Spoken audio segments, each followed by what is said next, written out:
분명 고난의 끝은 있습니다. 안녕하세요. 가데이트의 윤영아입니다. 여러분들 혹시 너무 아파서 울어보신 적 있으신가요? 또 뭐 근심거리 때문에 잠 못 이루고 고통스러우신 적 있으신가요? 또 일이 잘 안 풀려서 막 화나고 그러신 적 많으신가요? 그리고 모든 게 꼴 보기 싫어서 어디론가 도망가거나 죽고 싶다 생각해 보신 적 있으신가요? 자, 아픈 거, 울고 싶어지는 것, 화나는 것. 그런데요, 이처럼 아프고 울고 싶어지고 화나는 이런 감정적인 변화와 육체에 나타나는 아픔과 통증도 사실 알고 보면 하나님의 큰 축복이라는 생각 해보신 적 있으신가요? 지금 여러분의 손가락을 세게 꺾어보시기 바랍니다. 더 강하게 꺾어보세요. 어떻습니까? 아픔이 느껴지시죠? 통증이 느껴지실 겁니다. 네. 만약 이 손을 세게 꺾다가 점점 더 강도가 세지면 통증이 심해져 참을 수 없는 상황이 오게 됩니다. 그땐 더 이상 손가락을 당기지 않으면 됩니다. 왜요? 아프니까요. 통증이 느껴지니까요. 그런데 이 손가락쯤이야 괜찮아 하면은 어떻게 될까요? 결국 이 손가락은 부러지거나 중상을 입게 될 것입니다. 그렇게 무모하게 부러지지 않게 하기 위해 아픔과 통증이 있는 것입니다. 그래서 통증은 정말 큰 불상사를 막는 사인이 되는 것이죠. 고통의 은혜라는 책을 보면 한 희귀병에 걸린 아이에 대한 이야기가 나옵니다. 그 아이는 통증을 모르는 병에 걸렸습니다. 아무리 내리쳐도 아픔을 느끼지 못합니다. 어느 날 이 아이가 문을 세차게 내리칩니다. 손은 깨지고 피가 쏟아져도 아이는 계속해서 자기 팔을 문에 내리칩니다.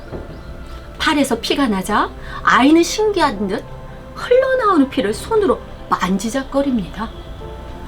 아이가 왜 이런 행동을 하게 되었을까요? 통증을 느끼지 못했기 때문에 그렇습니다. 이 광경을 본 아이 부모는 놀라서 아이를 응급실로 데려왔습니다.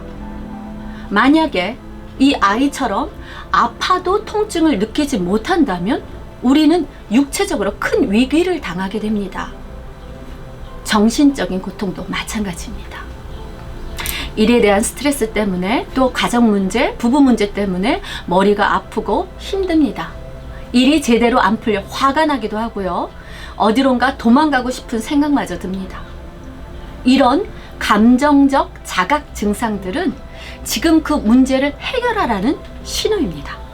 지금의 상태를 바로 알고 느껴야 보다 좋은 진전을 갖게 되고 해결의 방법이 생긴다는 것입니다. 여러분이 안고 있는 문제, 또 여러분이 느끼고 있는 고통, 풀리지 않는 일들 때문에 정말 고통스러우시다면요, 지금 이런 상황을 절망이라고 생각하지 마시고요, 희망을 찾는 열쇠를 얻었다 생각하시면 어떨까요? 사실 하나님은 우리가 어렵고 힘들 때 찾아오시는 경우가 많습니다. 분명한 것은 지금의 고통과 절망이 끝이 아니라 고통과 절망 넘어 기쁨의 준비를 해주신다는 것이죠. 우리 정신 건강에 좋은 건 웃는 것이라고 합니다. 웃어야 행복하다 말합니다. 하지만 그 웃음보다 더 좋은 게 있습니다. 바로 눈물입니다. 속 시원하게 우는 것은 더 큰 위로가 된다고 합니다. 바벨론의 포로로 끌려간 이스라엘 백성들에겐 소망이 없었습니다. 그런데 하나님께서 바벨론으로부터 이스라엘 백성들을 풀려나게 하셨습니다. 그들이 풀려나 이스라엘로 돌아올 때 이스라엘 백성들은 꿈을 꾸는 것 같다고 말했습니다. 그런데 바벨론에서 고국 이스라엘까지의 거리는 무려 2000km나 되는 먼 거리입니다. 여기서 부산을 2번이나 왕복해야 갈 수 있는 그런 거리였습니다. 그런데 돌아와 보니 성은 회파되고 불에 타고 기름진 옥토는 너무도 황량한 거친 폐허의 땅이 되어버렸습니다. 하지만 저들은 그냥 주저앉지 않았습니다. 울면서 다시 땅을 갈고 씨를 뿌렸습니다. 울며 통곡했던 그 감정은 씨 뿌리고 소망의 열매를 맺게 할 동기가 되었던 것입니다. 시편에 눈물을 흘리며 씨를 뿌리는 자는 기쁨으로 거두리로다. 울며 씨를 뿌리러 나가는 자는 정녕 기쁨으로 그 단을 가지고 돌아오리로다 기록하고 있습니다. 고난의 끝은 분명 있지 않을까요? 가데트의 윤영아였습니다.